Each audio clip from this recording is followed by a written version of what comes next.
Welcome into the Women's Basketball Podcast, the one-stop shop for all things women's college basketball, WNBA, and oh so much more. As always, Mia O'Brien, alongside the illustrious, the Chapel Bill chronicling Mitchell Northam. Mitch, I promise I won't ask too many questions about your experience last week covering Bill Belichick becoming the head coach of the North Carolina Tar Heels, because I also know you did fit a little bit of women's basketball coverage into your week last week. I did. I fit in some women's basketball coverage. I fit in the Army-Navy game, which my midshipmen won convincingly, which was awesome to see. And I have to find, I think I have a cut-off East Carolina hoodie in my closet somewhere, so maybe that'll get some wear in honor of Chapel Bill over the next couple weeks here. Well, if you don't, I do hear rumors that the athletic director and the regime there at North Carolina, they have lots of cutoff hoodies at the ready. Or at least they do. We saw them cut off hoodies, cut off sports coats. Leaning all the way into the bit. Yeah, the Jordan brand is going to make a lot of money off of Chapel Bill. Well, the Jumpman Classic on the men's side is next week. Maybe we'll get our first Bill Belichick sighting in Chapel Hill. The UNC women are certainly going to be one team we talk about here on today's episode. But before we get to that, as we do each and every week here on the Women's Basketball Podcast, let's begin with our Her of the Week. We've been doing this show now for almost 10 episodes, Mitch, and I think this is the first time I've texted you on a Thursday. We drop this podcast on Wednesdays, and I have said, stop the count, Her of the Week. We already have our winner. It's Hannah Hidalgo. And Hannah Hidalgo, all she did, now the ACC's Player of the Week, was drop 29 points, 10 rebounds, 8 assists, absolutely stuffed the stat sheet in a 79-68 win over UConn. Seems like a great place to start, perhaps an obvious candidate for Her of the Week, but also one who we haven't given the award to yet. For me, what was most impressive about her performance, I don't think I've ever truly noticed how cat quick she is on defense. Like, there was one play where she was crowded in the paint and how quickly she was able to step out and defend the three-point line. I mean, for someone of her stature too, and I'm not saying she by any ways is 5'2". That's me. I'm the 5'2" one.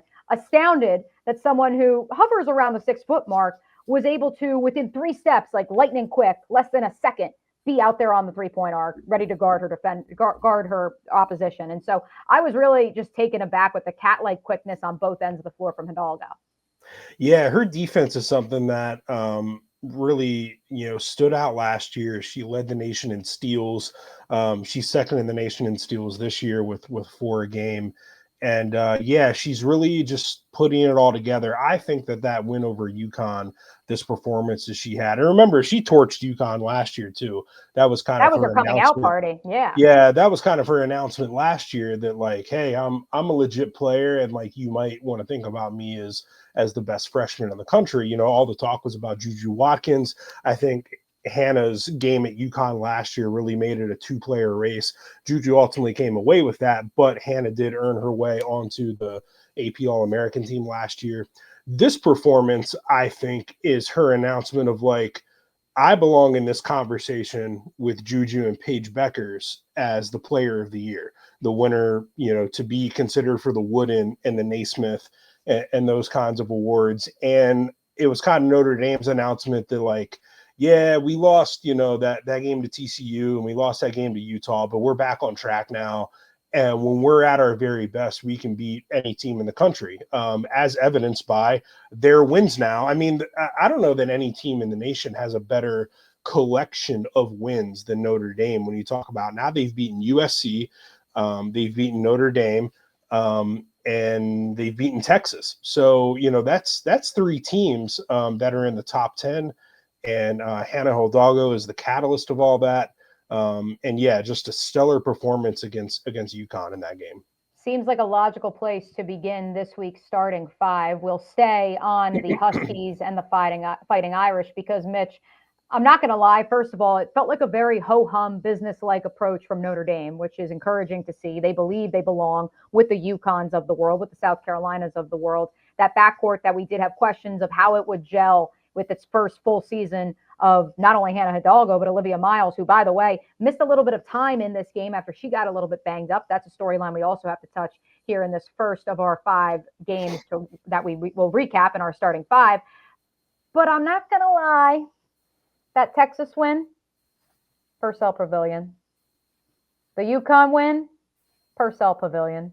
Is this a trust the venue situation, in the words of our friends Gary Parrish and Matt Norlander of Ion College Basketball with CBS? Because this seems like it's a matter of trusting the barn, trusting the venue, whatever you want to call it. And when they were down in the Cayman Islands, and maybe it's just a continental United States thing, when they were down in the Cayman Islands, we did not see the Notre Dame team that we have seen when they've played at home in South Bend. Yeah, it could be. I went to Purcell Pavilion last year and saw Notre Dame lose on their home floor. Now, in that game, they didn't have Olivia Miles, and I believe they also were missing Maddie Westbeld.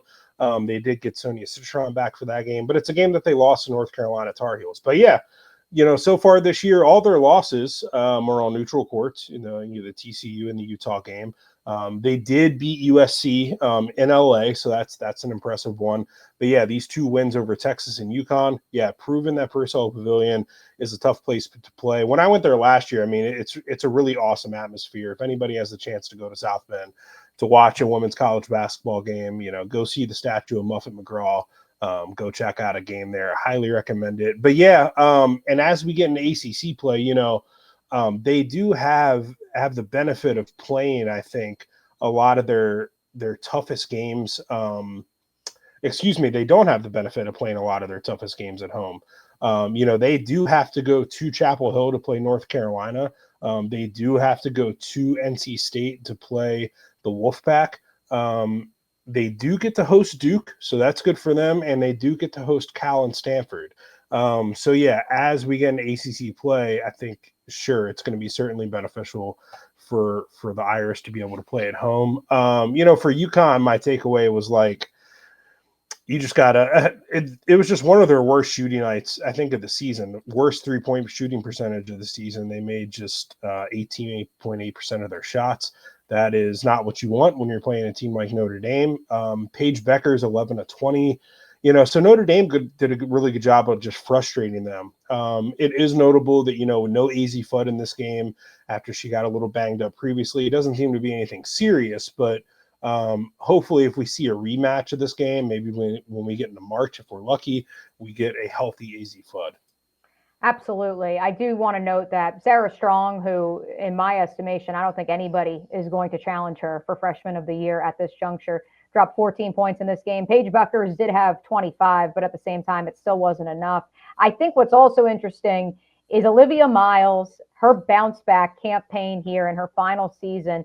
First off, Mitch, on the WNBA side of things, she's proving she probably can translate to the next level, that the legs are healthy, that she will be a factor not only this season, but into her professional career. But when she dropped 16 points in a game that it looked like she may be done for the next month and a half after she rolled her ankle, comes back, scored 9 of those 16 in the fourth quarter. I don't think we're giving her flowers because we're so amazed by what we're seeing from her backcourt mate in Hannah Hidalgo. Yeah, I think that's probably fair. I think, Hannah just makes plays sometimes, like you mentioned, the steals, the explosiveness that are really kind of just jump off the screen. And it does, I think, overshadow a little bit, not only the great play of Olivia Miles, but also some of these other Notre Dame players, Leah And also the fact that they only have like 7 healthy players and they are still performing at this clip. Yeah, Leah King finishes with a double-double in this game against Sarah Strong, 16 and 12. Sonia Citron played 37 minutes and some really good defense, I thought. So yeah, I mean, this Notre Dame team, while not deep, super talented all across the board. And yeah, Olivia Miles, super efficient game from her too. Just 6 of 9 from the floor, 16 points, only 1 turnover. So, she was just the biggest part of this win, as Hannah Hidalgo was. Notre Dame goes from 8th in the poll. I still don't know how they were all the way down at 8 in the AP poll. They move up 5 spots to number 3 behind only South Carolina and UCLA. Let's keep it going with this week's starting 5, Mitch, a team that you apologized to on last week's program.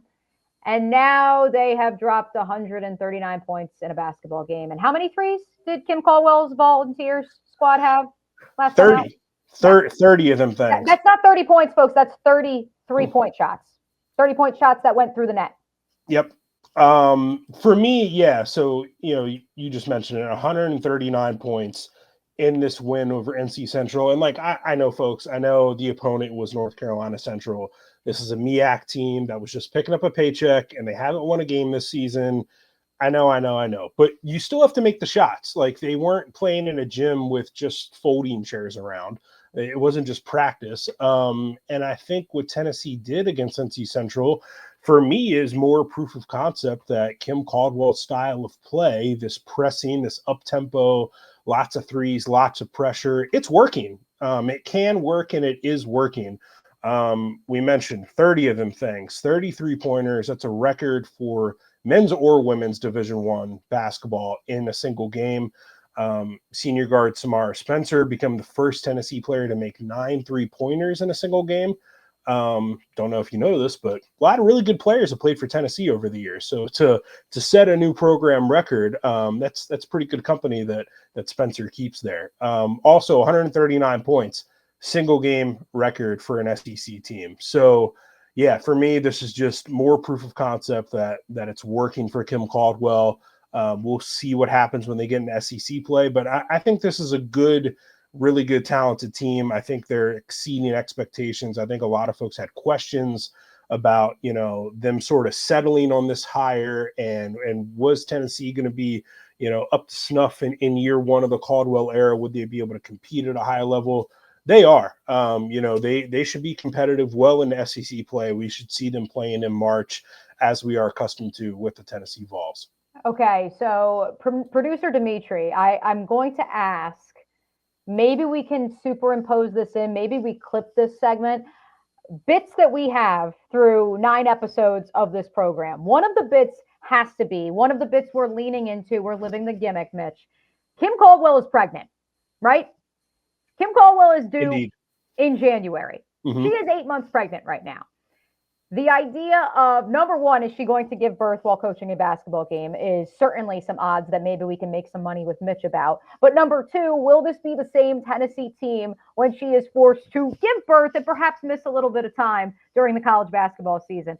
Maybe on the other end of the spectrum, in the NFL, we always talk about the baby bump, right? A player's wife has a baby, and all of a sudden, that next game, you can take all the money in the world you have, and you can bank on that player is about to have the game of their life. So what's fascinating is this is before the baby bump for Tennessee. Maybe that's like a segment we can just be tracking throughout the next few weeks. Yeah, we'll see. I'm going to have to read some of Cora Hall's work at the Knoxville paper there and see. Does she have a due date? We need the due date. Yeah, I don't know what the exact due date is. I don't know if they've appointed like who the interim coach will be, while she's away for a bit. But yeah, the beginning of their SEC schedule is not super easy. They start with Texas A&M. That should be a win for them. But then they have to play Oklahoma and LSU. 2 big games. Now, both of those games are in Knoxville, so that's good for them. But 2 big games right there at the start of SEC play in January. The baby bump we are watching. We are on baby watch in Knoxville, and we are looking for the baby bump on Rocky Top after Kim Caldwell returns after the birth of her child. Number 3 in our starting lineup. Man, Mia, how did you find a way in your starting 5 for a second consecutive week to put the Iowa Hawkeyes in? Wow, how do you keep doing this? We're going to start with the game from last Wednesday, the annual Cy-Hawk game, which took place at Carver Hawkeye Arena last Wednesday, Mitch, between a top 25 ranked team in Iowa State, a top 25 ranked team in the Iowa Hawkeyes. I thought it was one of the best games I've watched this year. I know that there's some bias there, having covered both those programs, having so much respect for both of those staffs. But I thought this was truly one of the most competitive back and forth games. Audie Crooks erupts for 31 points. She continues to just defy what we believe is a traditional center, a traditional basketball player in college basketball in 2025. And I'm excited to see, number one, how the Cyclones respond after this disappointing loss to the Hawkeyes, which a final score of Iowa 75, 69, or Iowa State 69. Nice for those of you who missed that one. I'm also excited to see, because it will come up a little bit later in our starting 5, Iowa, Lucy Olson.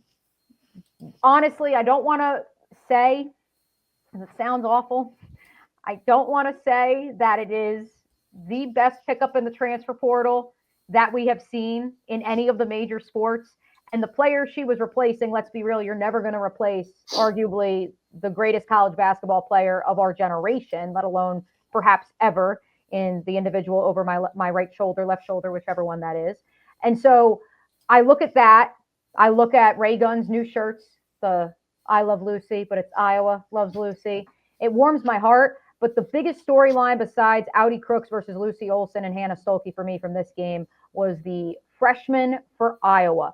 The fact that Jan Jensen drew up a play with a minute to go and Aaliyah Guyton, who was hurt to begin the year, the true freshman out of Peoria, chucks up a three with a hand in her face with a minute to go that proved to be the dagger basket.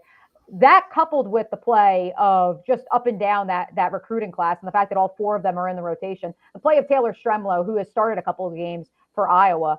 I'm going to make another comparison that's very unfair, and then I promise I will let Mitch respond because this game means so much to me. It was in our chef's table last week. It was Making Money with Mitch because it is such a great annual game between these two in-state foes.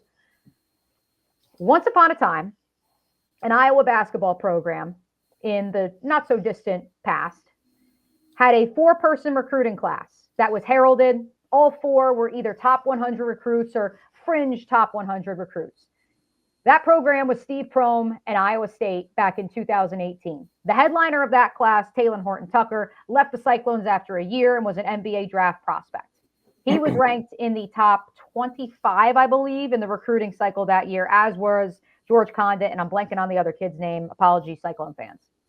Do you want to know who was the lowest rated recruit in that 4-person recruiting class? Tyrese Halliburton. How's that worked out for him? And so that's where I look at this Iowa freshman class. And all 4 of them, either top 100 or fringe top 100, the lowest rated recruit of the 4 is the one who has seen the most minutes so far in her Iowa tenure and who has got that same scrappy attitude that Sita Falter has, that has endeared Iowa fans to her play, and that is Taylor Stremlow. So I wanted to give Stremlow a shout out because she's been so much fun to watch. Yeah, Stremlow, 26 minutes in that game. And you mentioned Aaliyah Guyton, who played 7 minutes and hit both of her shots and scored 6 points that were super crucial considering that Iowa won by 6 points. We would have to give it some thought and rank them, but off the top of my head, I do think that Lucy Olson might be the most successful, impactful transfer pickup so far. Just the way that Iowa has kind of kept rolling. And again, she is not a plug and play same player as Caitlin Clark, but she is helping replace that scoring production in a big way. 25 points in this game. You also had a good game from Sita Falter. You also had a good game from Hannah Stolke. And you needed to have all those good games considering what Audi Crooks did on the other side. Iowa State, Iowa, really great game. Like you said, I think, one of the best games of the year so far. Iowa State fell out of the AP Top 25 poll this week after that loss. Unfortunately for them, they did rebound with a win over Eastern Illinois.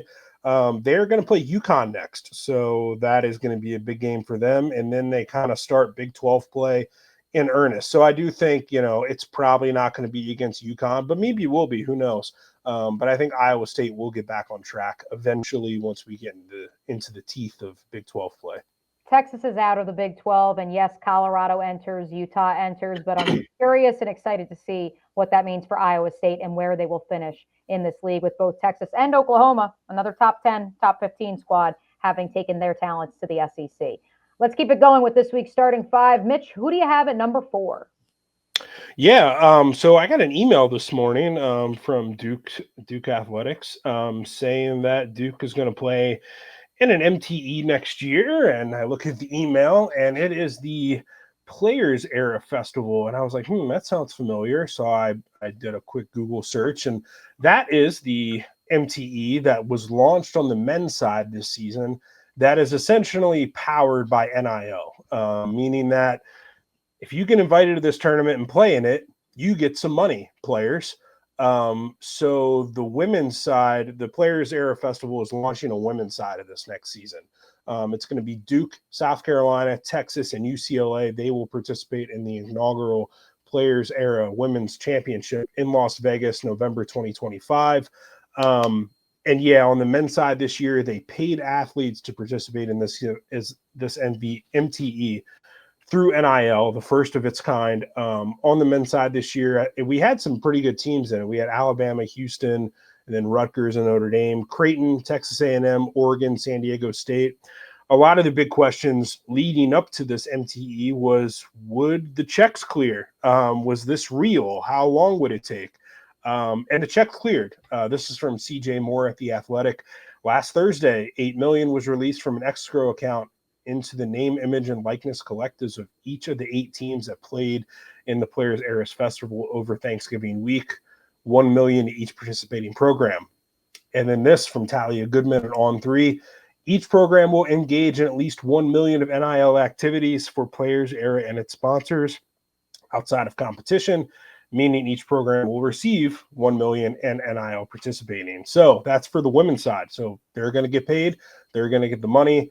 It's going to be a round robin competition. So the great thing about this is, in addition to the players getting paid through the collectives, through the NIL and stuff, is that we're going to have all these teams are going to play each other in this event. So we're going to get Duke, South Carolina. We're going to get UCLA, Texas. We're going to get Duke, Texas, Duke, UCLA, South Carolina against all those teams. So really, really great matchups. And the other thing that I'm excited about, and if you're a listener to this program, you will understand why, these games on the men's side this year were on TNT and Turner Properties. So they were really easy to watch. They weren't on Baller TV or Flow Hoops or something like that. So very excited about this, even though it's a year away. I'm very excited they're bringing it to the women's game. There have been some critiques so far about the men. I want to start with the positive, though, because I do think it is overarchingly a positive step in the right direction for player empowerment and for high-profile events during the non-conference portion of the basketball schedule. So we'll start with the positives. On the men's side, I believe the total purse was $9 million between those 8 teams. The winner got $1.5 million, and then it was up to the head coach or whoever oversees the money to determine how to distribute that money. I read a report that Dana Altman, the head coach of Oregon, of the $1.5 million that Ducks were awarded for winning the tournament, essentially said that any player who played more than 3 minutes on average in each of their 4 or 5 games they played in Las Vegas was allocated the same amount appropriately, just divided evenly among the players who did play more than 3 minutes. And so if you didn't play, I don't think you got any money. Maybe you got a little bit, but they divided it evenly among the players who did play. But that was at the coach's decision. So I don't know, maybe if St. Bonaventure's in it, Woj says we're going to base it off of who played the most and that player gets the most money. I don't know. So shout out to Woj. I think that where these MTEs that involve a actual purse are going to create some interesting problems is that running nearly simultaneously to the Players Era Invitational in Las Vegas this past November was the traditional, most heralded MTE event on the men's side, the Maui Invitational. Mm-hmm. The Maui Invitational cost schools $400,000 to go and participate in. They don't make money off of it. It is about the experience of getting to go to Maui, play in the Lahaina Civic Center, have an opportunity to play on ESPN, play the best of the best, but your school actually loses money. Mm-hmm. Now, in contrast, you have this event in which not only is the school getting paid, but the players are also getting paid. The problem with this past tournament, and I don't think they're going to move it from the Thanksgiving holiday because everyone loves Feast Week, and it's obviously such a marketable opportunity for the sport. However, there were not a lot of people at T-Mobile Arena in Las Vegas. There were not a lot of people at the MGM Grand Arena in Las Vegas. There were a lot of stickers and branding and images of sponsors everywhere you could find. That's part of how they had that $9 million purse. But in terms of it actually being an event that people go to, yeah, not so much. And that's where I wonder if they do get these blue blood names, South Carolina being in the field on the women's side, Duke and Kentucky being on the field on the men's side. Would that change it? Or are you simply appealing to a TV audience and whoever's in Las Vegas during Thanksgiving? Yeah, I guess I wonder like what the goal is for the MTE in terms of how are they making money? Are they making money from ticket sales or are they making money from just advertising and the TV contract that they're doing with Turner? And yeah, I wonder if you see, I believe that the Maui field on the men's side is booked through 2027. So there's not really much you can do there. But going forward, do we have a future where these, MTEs who have been around for a long time, do we see them change the model? Is there more of an NIL thing that's going to happen, especially as we get into this revenue share thing? Like if you're an MTE and you're going to pay a school to come, does that then get funneled through the house settlement revenue share thing? Like I don't know how all that's going to work. But I do think that MTEs are going to there's going to be a change. I think, like, we saw Dan Hurley, who likes to complain about things, but he is He was already just mad that somebody. he got teed up and they went 0-3. Like, I let's think be real so. here. But complained about having to play 3 games in 3 days there. Probably because they lost all 3 games. Would he have complained? I don't know. But I do think that we're going to start to see MTE shift a little bit. You mentioned a lot of these MTEs, most of them, it's on the school to pay the check to get there. When a school goes and plays at Baja Mar or they play at Maui or wherever, it's nice to be invited. And it's nice to be in the field and It's to nice get to go to Hawaii or sure, Bahamar. I sure. It's will nice to go gladly to all those support that. Yeah. places and get the exposure and play against another really good team that otherwise may have not scheduled you. But yeah, it costs money to get there. So if you flip the table and say, well, actually, we're going to pay you and your players to come here. And then if you imagine, win, you're going to get more money. I imagine those become more enticing.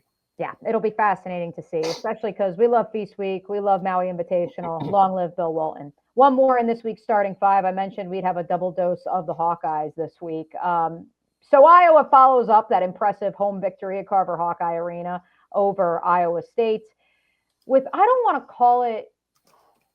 call it a blunder against Michigan State, but Iowa was in front through a quarter. They were in front at halftime, Mitch, and just kind of faded down the stretch against the Michigan State team, who I really wanted to make this final number 5 in our starting 5 about. A Michigan State team that's now 10-0 and is perhaps the most underplayed storyline in the Big Ten so far this year. Remember when I said Indiana would be the team that would shock people because they lost all these parts to graduation and they were going to find a way? No, Michigan State right now is the most underappreciated story in women's basketball when it comes to the Big Ten. Yeah, I think Michigan State kind of, I did vote for them in my EP poll and have, I think, for the past 2 weeks. I think they've kind of flown under the radar just because of their schedule. But if you look at their past 4 games, they've beaten some good teams. They beat Cal, who we'll talk about here in a second. They beat Vanderbilt. They beat DePaul. And now they've beaten Iowa to open up Big Ten play. They're going to play Alabama. They're going to play Maryland soon. So we'll see them really get tested. I got to see Michigan State up close last season in the NCAA tournament against North Carolina in the first round down in Columbia, and was super impressed with just the way that Robin Fralick coaches and the way that she runs her team. This year, it's all offense for them. They are 5th in the country in scoring, putting up 89.1 points per game. They also got a good defense. They're only allowing 69.5 points per 100 possessions, which is 5th in the nation. So they're doing it in a bunch of different ways. They've got some really good players. Grace Van Sluten is a name that people recognize, a transfer from Oregon who's playing well for them, and Jaden Simmons and some other players as well. So yeah, Michigan State, I think, is a team that we should keep an eye on as we kind of transition into full conference play here. I also think, sadly, former Her of the Week nominee, Addie O'Grady. I don't want to say that she's fallen off a cliff because that's probably not fair. And she did have a pretty decent showing against Iowa State, but things have cooled off from the last time you saw her in person, Mitch, in which she was perfect from the floor against Virginia Tech. And everyone was looking around saying, oh my goodness, Jan Jensen has done it again. She has found another post. She has whispered, and Caitlin Clark wishes she was still on the Hawkeyes because now when she passes it to Addie O'Grady, she would actually catch the ball. That's this week's starting 5. The Hawkeyes will host Northern Iowa this week, which is always a fun showdown with Tanya Warren's squad, which right now has a top 5 scorer in the nation, and Maya McDermott, and one of the best 3-point shooters in mid-major college basketball in my good personal friend, Kava Laube. And so very excited to see what happens with the Hawkeyes as they continue, not just wrapping up the non-conference portion of their schedule this week with UNI, but also Big Ten play. Any other games we missed in this week's starting 5, Mitch, that you want to give a shout out to? Yeah, it's just a couple. So we had Stanford and Cal played each other on Friday night in an ACC opener, which is a wild thing I to hate say. it. I hate it. But that game was Friday night. Cal won decisively, 83-63. Great performance from Marta Suarez, who had 21 points, 7 rebounds, and 6 assists. Cal is ranked this week in the AP Top 25 poll, which I believe is the first time that they've been ranked under Sharman Smith. So Cal is really hitting their stride. They've only lost one game this season to previously mentioned Michigan State. They're doing it with three-point shooting. They're 14th in the nation in three-point percentage, hitting 39% of their looks from deep. They're 15th in effective field goal percentage, 54.9%. So really good shooters for Cal. They're rolling into ACC play, I think, with some momentum. Really like what Sharman Smith's team is doing this year. They'll have one more non-conference game. They're going to play Fordham this week before then traveling to Clemson, their first ACC road trip, which is a wild thing to say. Cal and Clemson in the same conference. Let's get rammed. My sister went to Fordham. I still can't believe. I mean, it's been she got in 2014. It's been 10 years. And the fact that they actually, in the year of our Lord 2014, sent out a welcome packet that literally said, let's get rammed on the top of it. Shout out to Fordham. Shout out to Fordham. Shout out to Fordham. Also, I want to give another shout out. Can we give a shout out to apparently a listener of our podcast that I hope is actually who I'm giving the right shout out to? Certainly. Is it Andy Dimitra? Is that the voice of the Yellow Jackets? Or I think he may be the football play-by-play announcer for Georgia Tech. Did we get the name of the Georgia Tech women's basketball radio announcer? His name is Richard Muster. We're going to give Richard a shout out because you got to meet him this week at quite a game with the Tar Heels. Yeah. Georgia Tech is legit. I got to see Georgia Tech roll into North Carolina and go up by 20 points or so, and they hammered North Carolina for a while. North Carolina made it a game and came back, but Georgia Tech wins 82-76. It's the first time ever that Georgia Tech is 11-0. It's the first time that they've won in Carmichael Arena since 2012. They got a big jump up in the AP poll this week, going from 25th to 17th. I think they're another team like Michigan State that we talked about earlier, who has kind of flown under the radar. And I think the way that they're doing it is similar to Michigan State and similar to Cal in that they're putting up a lot of shots and making a lot of them. Georgia Tech shot 51.7% from the floor against UNC, which is the most that UNC's allowed all this season, better than what UConn shot against UNC. And Georgia Tech is just they're taking a lot of threes. They're making a lot of threes. They're kind of, I asked Nell Fortner if this was kind of like her way to sort of build a different mousetrap, in the ACC here. And she said, no, this is just the players that they recruited. They've made 103 shots from three-point range this year, which is 10th in the country. I think what stood out to me when I look at their roster is that they have a couple players, Cara Dunn being one of them, Tony Morgan being another. She's had a couple players here together for a few years. And in college basketball today, we see when things aren't going well, the players leave and they transfer. She really has this core, though, that's been together for a couple of years that she has really developed. And now I think they're seeing the benefits of it. They also have a great freshman in Danny Carnegie, who, if Toby Fournier didn't exist for Duke, we might be talking about her as the ACC Rookie of the Year. She actually leads ACC freshmen in scoring this season with 14.6 points per game.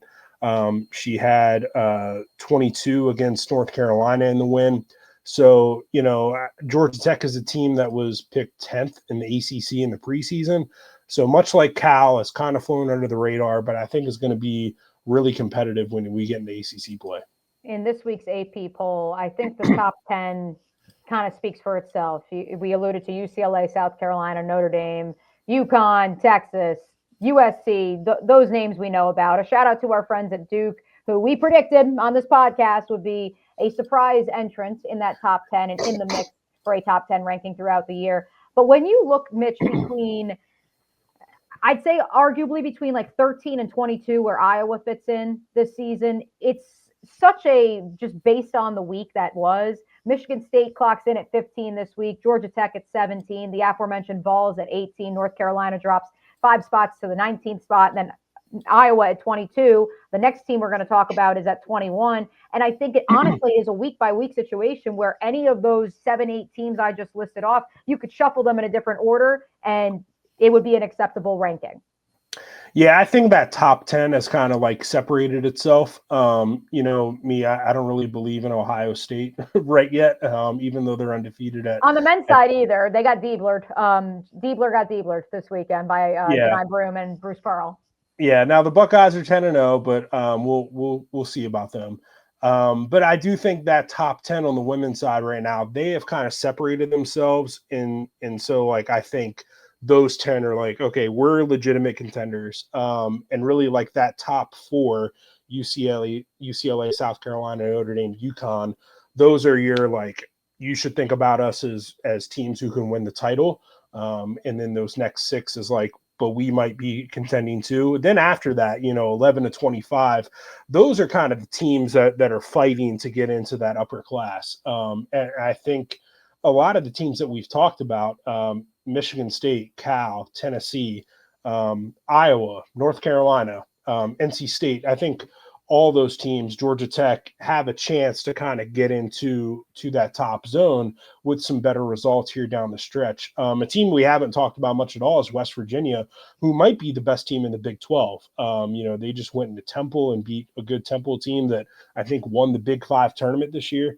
Kansas State, Ayoka Lee, they've got some good players as well. So, yeah, I mean, there's really, top to bottom, a lot of really good players, a lot of really good teams. I think it's going to be one of those years in the NCAA tournament where, like, we see a good amount of upsets depending on what the bracket shapes out to be in that first weekend where, like, we see some teams lose on their home floor because of just kind of how deep that top 25 group is this year.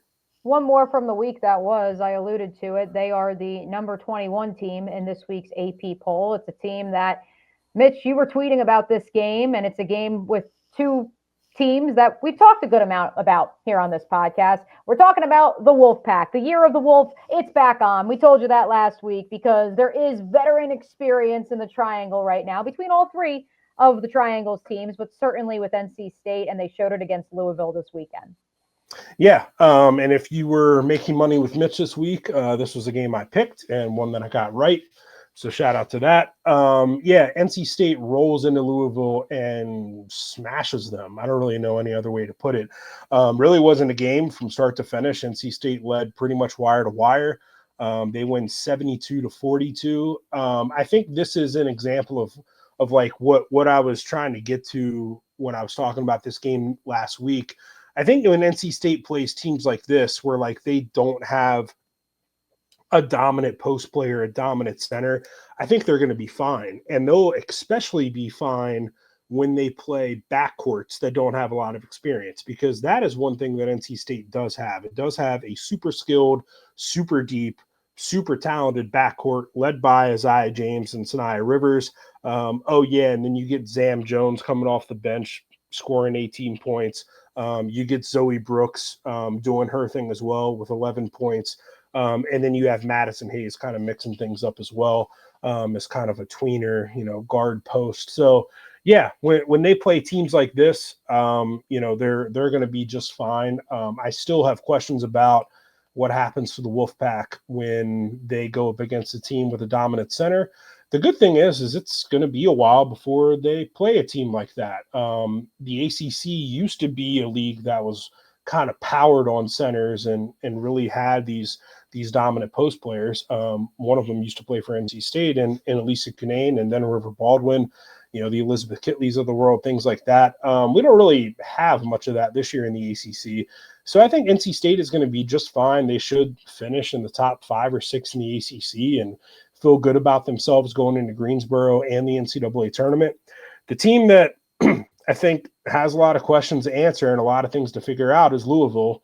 But, we talked about this coming into the season. This is a super, super, super young Louisville team. Lots of talent. lots of 5-stars, lots of All-Americans, lots of all the accolades.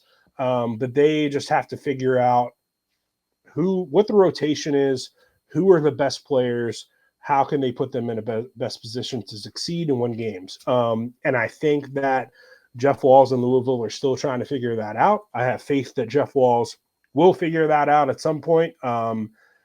But it's got to happen fast because we're getting into ACC play here soon, and the season's going to start rolling along. I'm not sure that Louisville is a team this year that is going to be a top 16 seed in the NCAA tournament, but hopefully they can still get in. But we'll see. They have a lot of questions to answer, and I think we still have lots to learn about Louisville. Will any of those teams from the Triangle make an appearance in this week's Chef's Table? That is next. But first, our friend Bomani Jones is coming to Raleigh, folks. January 31st at the Rialto. It's the Basketball Jones, starring Bomani Jones and featuring one Tyler Hansborough, Marcus Ginyard, Ovius and Gilio, Rod Morrow. More guests to be announced when the calendar flips to 2025 in just a few weeks. Tickets are $65. Go to etix.com or the Rialto's website. It'll make a great gift for basketball fans, folks, in the Triangle. So maybe if you still haven't finished your Christmas shopping, Mitch, did you finish your Christmas shopping? I think. Okay. Well, if you didn't, I have the perfect, in case of emergency, break glass gift. And it is to go see the Bomani Jones experience, the Basketball Jones, at the Rialto on January 31st. I'll be there. Boom. Perfect. You know where else you're going to be? You're going to be locked in watching UNC Florida, the Jumpman Invitational. That is our appetizer for this week's Chef's Table. Yeah, I will be in the building in the Spectrum Center on Wednesday night at 6:30 p.m. Eastern. This game is on ESPNU, so it's easy to watch. UNC trying to bounce back from that loss to Georgia Tech. Not one of their better defensive performances, but this season UNC has been a really good defensive team, so I do expect them to bounce back. Florida, on the other side, they've won 4 in a row after previously losing 4 in a row. So excited to see kind of what Florida looks like this year, what kind of momentum they have coming into this game. This should be a really fun game to watch. Just to make myself feel old and some of our listeners as well. On this Florida team is the daughter of Shaquille O'Neal, so look out for her. We already have Gilbert Arenas' daughter on the Louisville roster, and now we have Shaq's kid as well. Although I guess Sharif got drafted, or rather, kind of played in the NBA. He played at LSU. I know that much. So, I mean, we already feel kind of old, but that is certainly one to watch. Our entree for this week, also a little spicy, and it's a team that you already said, not that you don't believe they're not a top 25 outfit, but the Buckeyes finally a bit of a challenge this week. Yeah, this is our entree. This is for me like y'all both have something to prove game. So this is Friday night, 8:30 p.m. Eastern on FS1, number 11 Ohio State at Stanford. Stanford started the season off really well. They were in the AP Top 25 poll. They've fallen out of it since then. Some bumps in the road, lost that game to Cal. They're welcoming Ohio State to their floor. Ohio State, highly ranked, not by me. But they are undefeated. For me, I just want to see the Buckeyes beat a quality opponent, and I will happily give them some recognition in the AP Top 25 poll after that. I got to see it, Buckeyes. So show me Friday night against Stanford.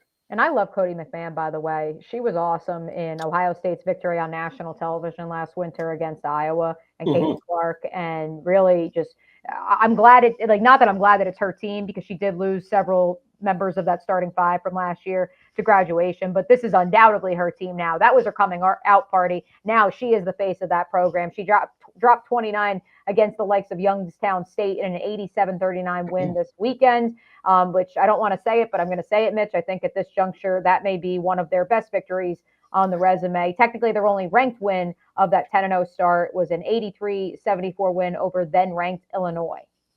Yeah, and it's a really fun and talented Ohio State team. You mentioned Cody McMahon.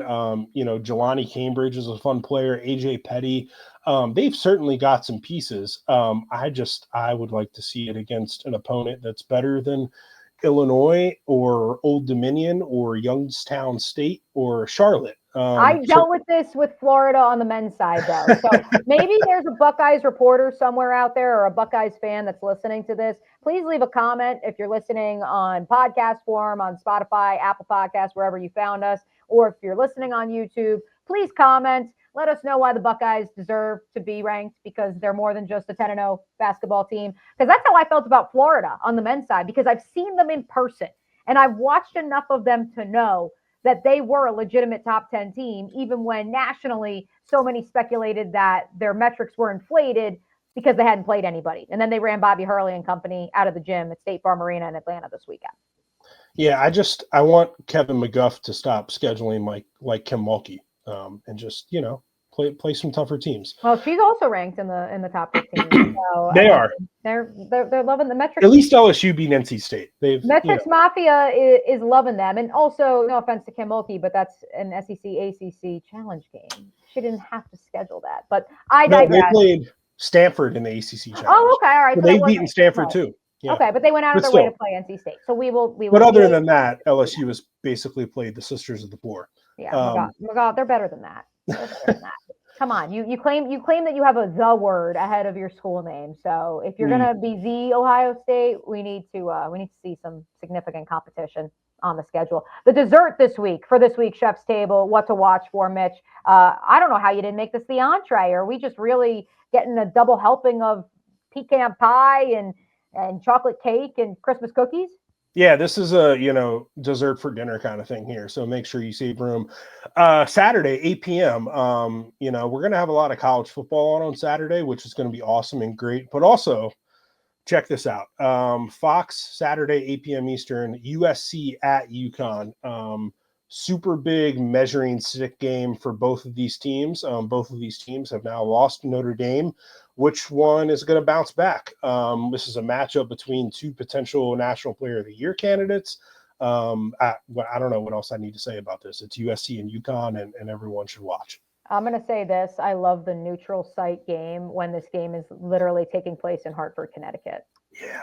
I love, just like, no offense, but like the Florida men are playing UNC tomorrow in Charlotte, or even UNC. Look at our appetizer for this right. week. Yeah. UNC is playing Florida on the women's side in Charlotte, and we're trying to say that that's a neutral site game. At least Charlotte's like 2 hours away from Chapel Hill, or like Hartford is. It can't be far. Connecticut's not that big of a state. About 45 minutes. Yeah, not exactly a neutral site game. I do think, yes, not only will this be a measuring stick game for National Player of the Year, I'm excited because I will be in Las Vegas this weekend covering the Jaguars, and so I'm very excited to have all of the multi-views at my disposal. We will also be broadcasting Helmets and Heels, my radio show, from Stadium Swim, and we're staying there. And so I'm very excited because I know that this game is going to make the cut, not just at Circa, but also everywhere on the Strip. Shout out to that. Shout out to Vegas. Let's also make some money. Speaking of Las Vegas, Mitch went 2-1 last week. He's 5-4 on the season. That damn 0-3 week pulling him down. But this week, Mitch, I know you got some winners for us. And to pull the curtain back for our listeners, let's just say that the viewing window for this first one is exactly what you would expect on this program. It's not what I want. First game up on Making Money Baller TV is Tennessee is going to play against Richmond. The spread that I'm seeing right now is Tennessee favored by 12.5 points. I think Richmond should be able to cover that. Richmond just played against Texas. Now that game against Texas was at Richmond. This game is a neutral site game in Florida, down in West Palm Beach. But yeah, Richmond is one of the best mid-major teams in the country this year, I think. They only lost to Texas by 11 points. I think Texas is probably better than Tennessee. I'm putting Texas about 10 spots ahead of Tennessee in my EP Top 25 poll right now. So I think Richmond should be able to cover against this game against Tennessee, but it should be a really fun and good matchup that no one will be able to watch because it is on Baller TV. I beg you, please, people, stop putting your games on these channels that no one wants to pay for or find.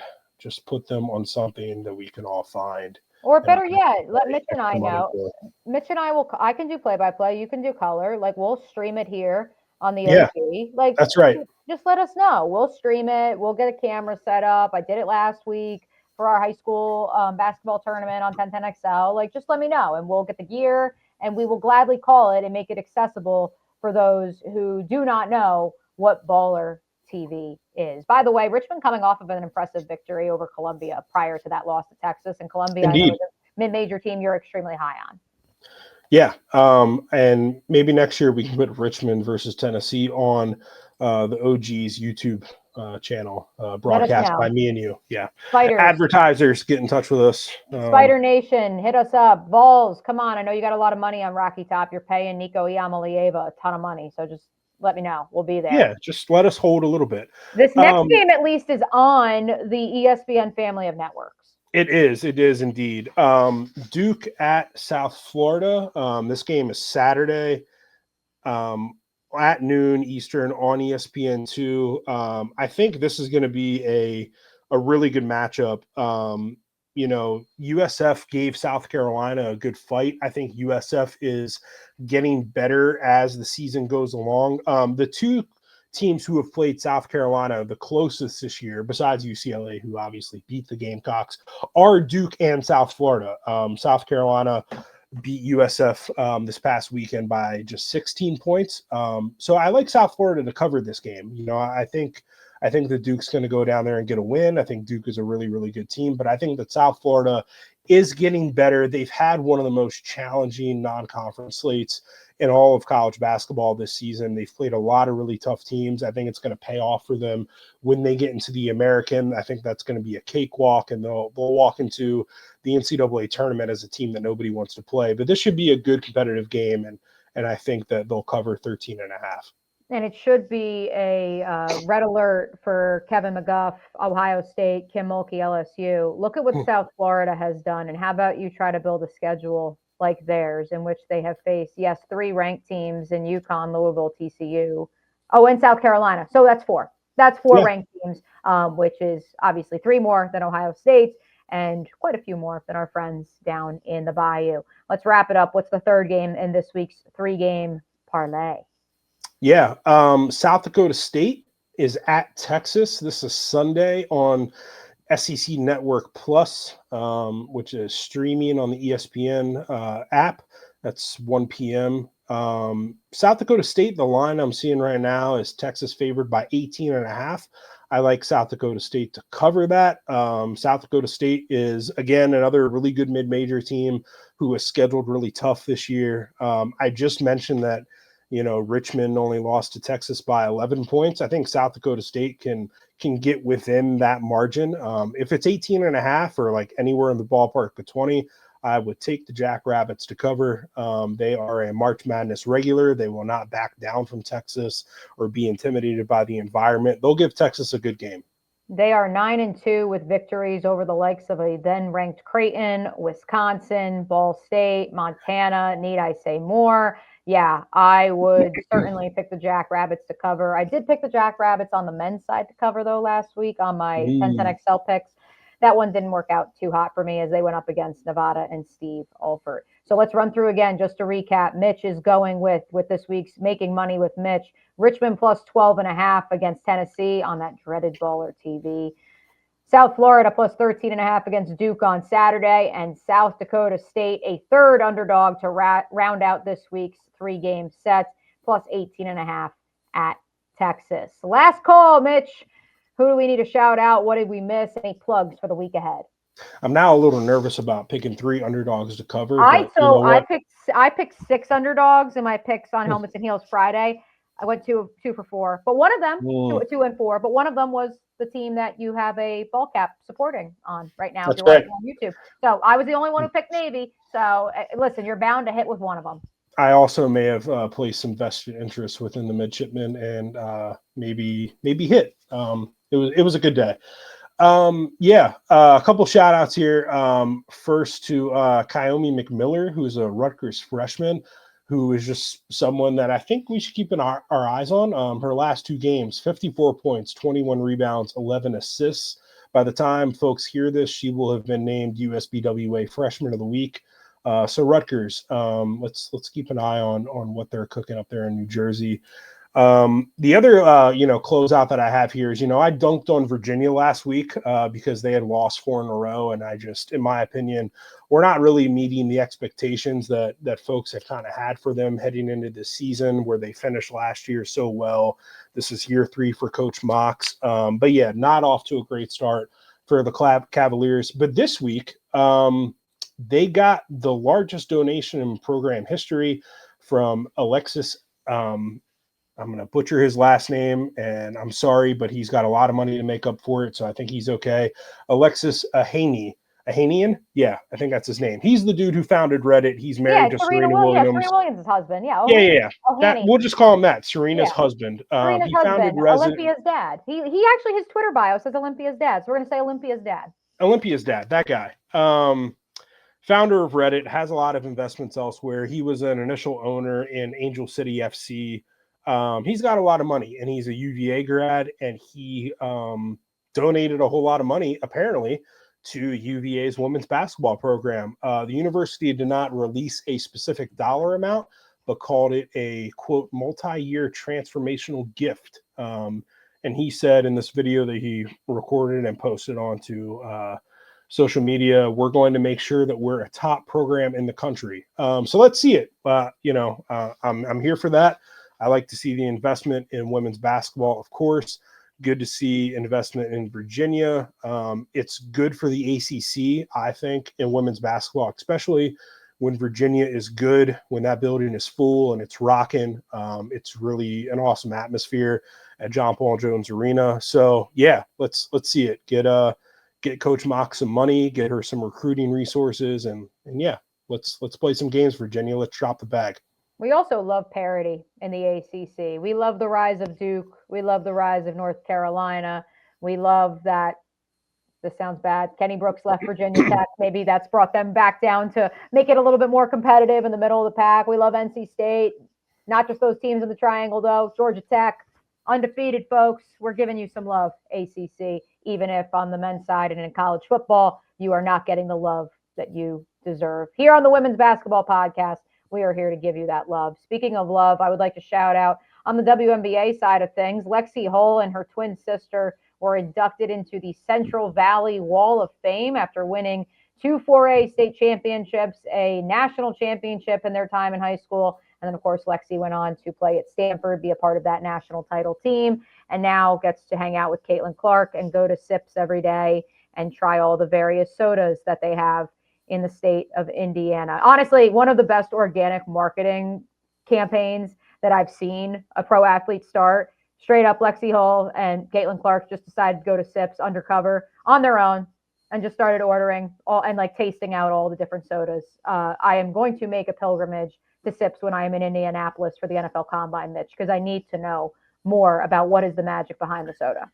Yeah, I've never been to Indianapolis. The only time I've ever been in the state of Indiana was when I drove to Notre Dame last year. But this, SIP sounds like a fun place. So is this like at like World of Coke, where like you go in afterwards after you go through the museum and like there's all the different fountains and you try all the Cokes from like Japan and Brazil and all the other different countries? Yeah, so it's like basically like I think it's called Sips at least. Hopefully I got the right name. But it's like it started in Utah and now it's like moved, but it's like a drink place, right? Okay. And so it's like you go, so maybe it's called Sips. Maybe I'm butchering the name of it. But either way, Caitlin Clark and Lexi Hull decided to just go through this drive-through, and it's like World of Coke but a drive-through.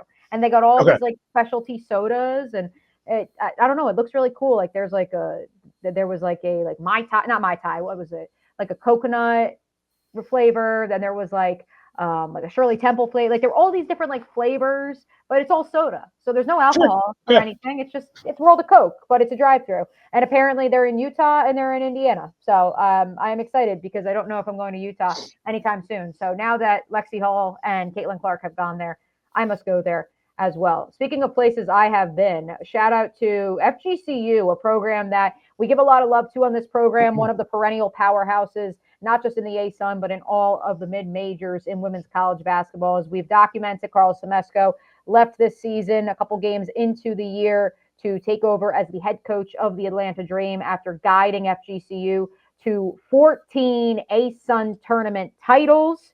Chelsea Lyles, one of his former players, has taken over. And I think it's of note, and I heard this from, let's just call it a source around the FGCU program, Mitch.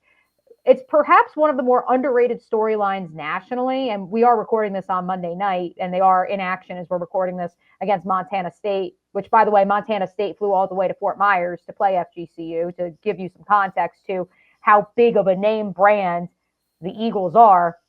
They haven't lost since Chelsea Lyles took over as head coach. And so the rumors of their demise greatly exaggerated in my estimation.